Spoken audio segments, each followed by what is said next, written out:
Շնորհակալություն։ Մեր իմնան Արմատ մեդիա, պարոն Թաթոյան, Ռոբերտ Քոչարյան ասում է, որ եթե իրենք անլրջություն ցուցաբերեն, իրենց ընտրողին կկորցնեն, որն է ձեր տեսակետը այս մասով եւ արդյոք մեր հարությունը լուրջ ղեկավարը ցանկանում ունենալ, ինչպես օրինակ Ռոբերտ Քոչարյանն է ժամանակին, եւ վերջին շրջանում Նիկոլ Փաշինյանի վարքագիծը ինչպես կգնահատեք։ Որ վարքագիծը։ Օրինակ մետրոյում մեծ ուտելու Մարտային այցերի ընթացքում քաղաքացիների հետ շփման։ Շատ լավ։ Տեսեք, առաջին հարցը, որ վերաբերում էր Հանրապետության երկրորդ նախագահին։ Ես հատուկ ասել եմ մի քանի անգամ, նորից եմ ասում, որ այստեղ ես հարցը դիտարկում եմ բացառապես քաղաքական տեսանկյունից։ Եվ այստեղ մենք պետք է հաշվի առնենք անձնական հանգամանքներից վեր կանգնենք եւ գլխավոր նպատակից ելնենք։ Մեզ անհրաժեշտ է խնդրի լուծում։ Մեզ անհրաժեշտ է, որպեսզի Նիկոլ Փաշինյանին այս ընթացքում չանենք որևէ ուժեղացնող բան եւ նրան թույլ չտանք, որպեսզի նա հավաքի արհեստական, բայց լրացուցիչ լեգիտիմություն։ Եվ ես համոզված եմ, որ Հանրապետության երկրորդ նախագահ Ռոբերտ Քոչարյանի մասնակցությունը օգնում է Նիկոլ Փաշինյանին։ Օրինակ, ես համոզված եմ, որ ես կարծում եմ, որ Նիկոլ Փաշինյանը պատերազմի դիսկուրսը բերել է նկատի ունենալով Հանրապետության երկրորդ նախագահի մասնակցությունը, որտեղ օրինակ Հանրապետության երկրորդ նախագահը հայտարարել է, որ թրիփը անվտանգության, Հայաստանի անվտանգության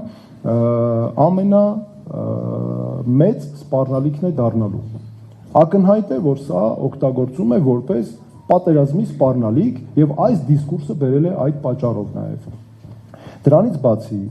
ես կարծում եմ, որ այն դեպքում, երբ երկրորդ նախագահ Ռոբերտ Քոչարյանը շատ լավ գիտի, որ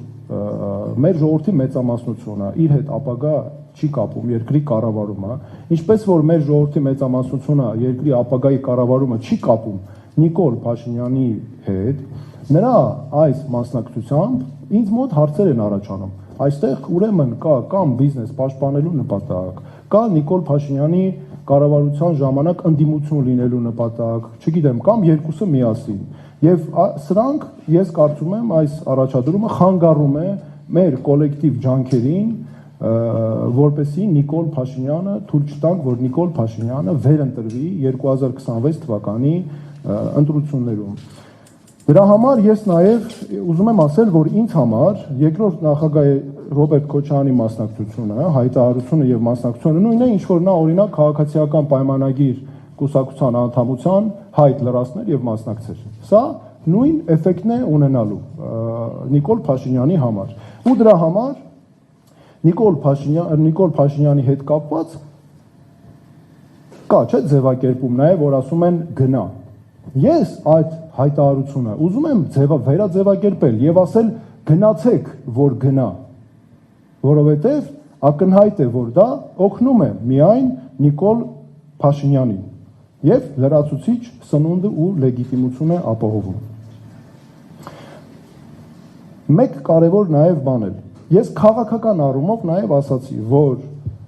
սա նույնն է, ինչ որ Նիկոլ Փաշինյանի թե Ռոբերտ Քոչարյանի մասնակցությունը, որ քաղաքական առումով երկու ճաղատներ վիճում են, թե սաները ում է բաժին հասնելու։ Եվ շատ հստակ է, որ հայ ժողովուրդը չի պատկերացնում նրանցից որևէ մեկի հետ մեծամասնությունը երկրի կառավարումը։ Սա ցույց է տալիս նաև մեր շփումները մեր ժողովրդի հետ։ Եվ ես հույս ունեի, որ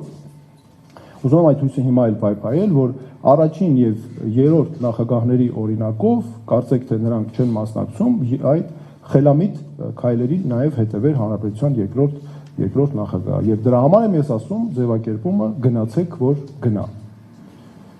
Այսքանը։ Հա, եւ Նիկոլ Փաշինյանը։ Տեսեք, Նիկոլ Փաշինյանի հետ կապված միջադեպը մետրոյում։ Ակնհայտ է, որ դա մի մարդու վարքագիծ է, դեռ Արցախի հարցը, Արցախցի լինելու մեր հայրենակցուհու հարցը դնենք մի կողմ։ Ակնհայտ է, որ սա վարքագիծ է քաղաքական առաջնորդի, որը ոչ միայն անկարող է հայ կնոջը, հայ երեխային պաշտպանելու, այլ անամոթաբար պաշտպանված լինելով իր ախրամնիկներով, իր թիկնապահներով, իր թիմակիցների ներկայությամբ Երևանի մեջ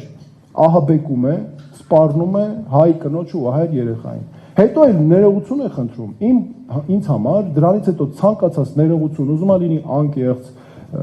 թե կեղծավոր, թե ես ընդհանրապես չեմ հավատում, որ դա անկեղծ է, դա տղամարդկային արժանապատվությունից զուրկ մարդու հայտարարություն է։ Սա ընդհանրապես ես այսպես եմ նայում այդ միջադեպին։